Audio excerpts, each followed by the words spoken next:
Hey, precious family. This is your brother Samuel. I've been thinking about something that's been really stirring me, convicting my heart.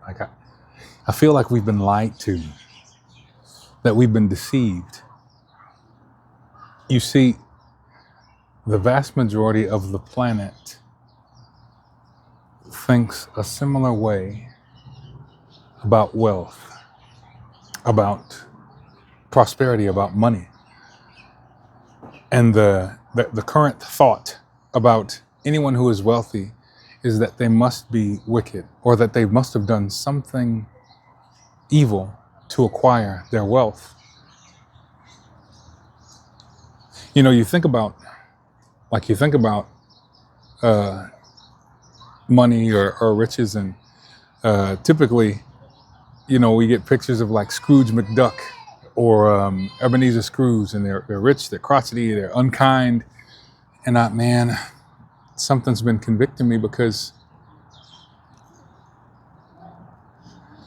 it should concern us in the bride of Christ. It should concern those who say they follow Jesus when the way that they think about a group of people or a person is the same as the world thinks about a group of people or a person. When how you think is similar to to those who don't value what you value, uh, and much more specifically, like we belong to Jesus, and our worldview or our thoughts are to be informed by how God thinks about things, right?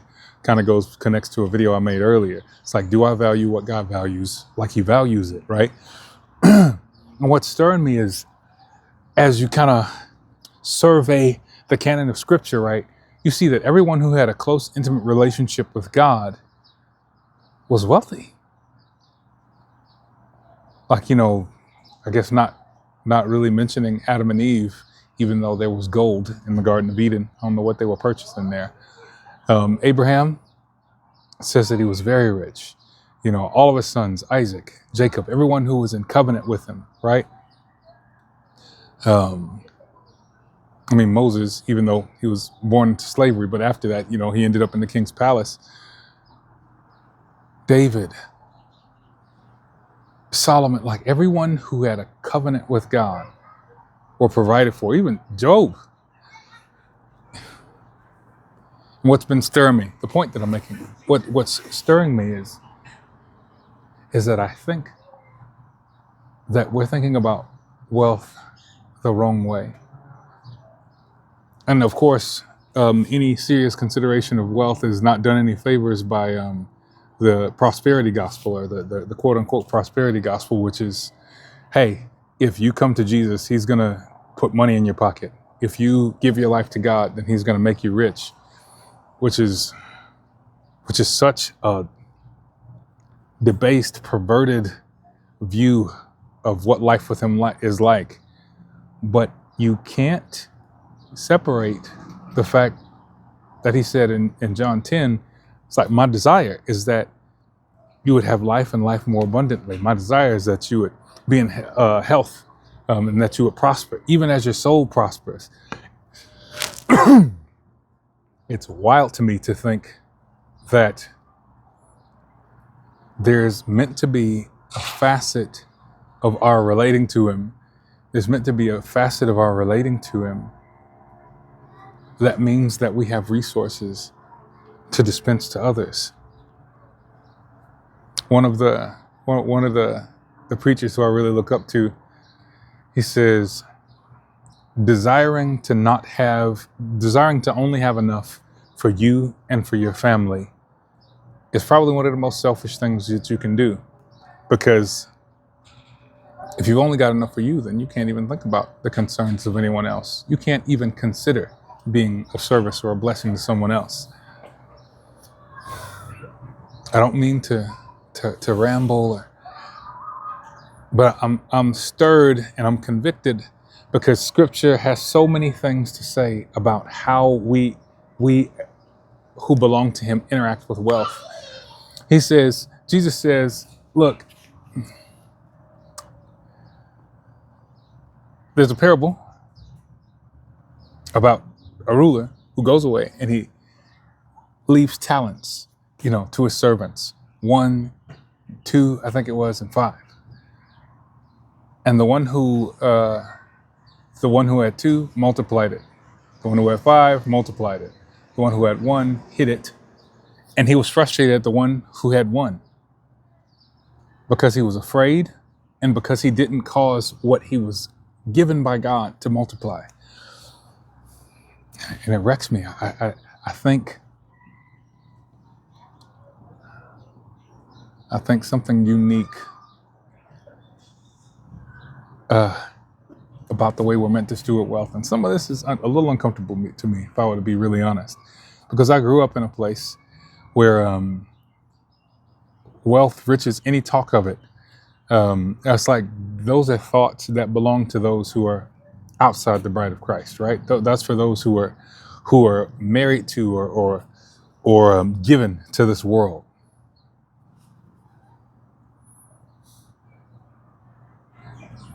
But I honestly believe that there's more scripture, that there's more word about having wealth and stewarding it well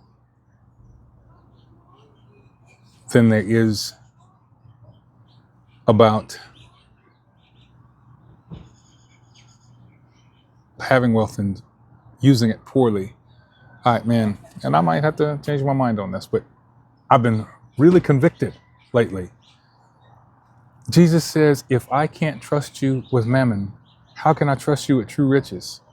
Like, what? If you can't trust me with money, you can't trust me with what's really valuable in the kingdom? At any rate,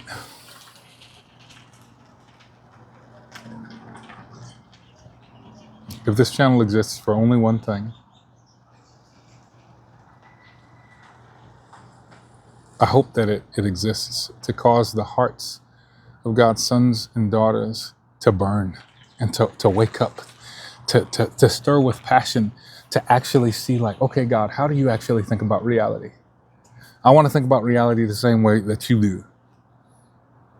And in this season, I am really pursuing helping God's people to engage money, wealth, stewardship in the way that honors him.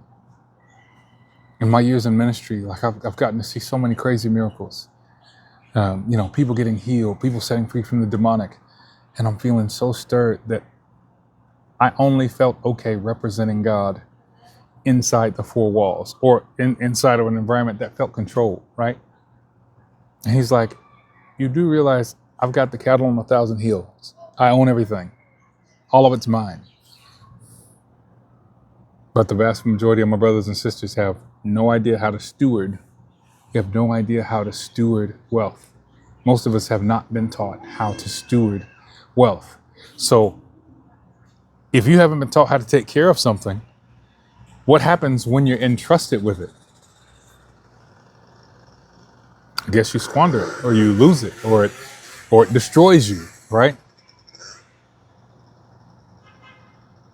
Scripture says that the wealth of the wicked is pent up for the righteous. And even those who don't know the Lord recognize that in this day and in this hour in America, we're preparing to see the largest transfer of wealth from one generation to the next that's ever happened in the history of our nation, right? We've got all of these baby boomers who are, passing away, going into glory, leaving behind inheritances for their children. And then you got a generation of us, myself included, who grew up thinking that having wealth was wicked. But the problem is, if we don't learn how to steward it, it'll be squandered. And then what will we leave to our sons, daughters, and their sons and daughters? And that scares the snot out of me. I want to be faithful. And so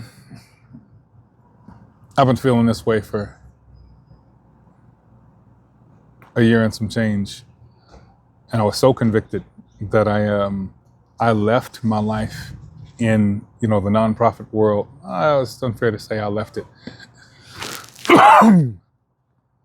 the truth of the matter is that I transitioned into desiring to help equip you, God's people, you, the one who feels like, man, maybe there's more, maybe there's something that God has called me to do in stewarding wealth for the benefit of other lives that I have not yet accessed.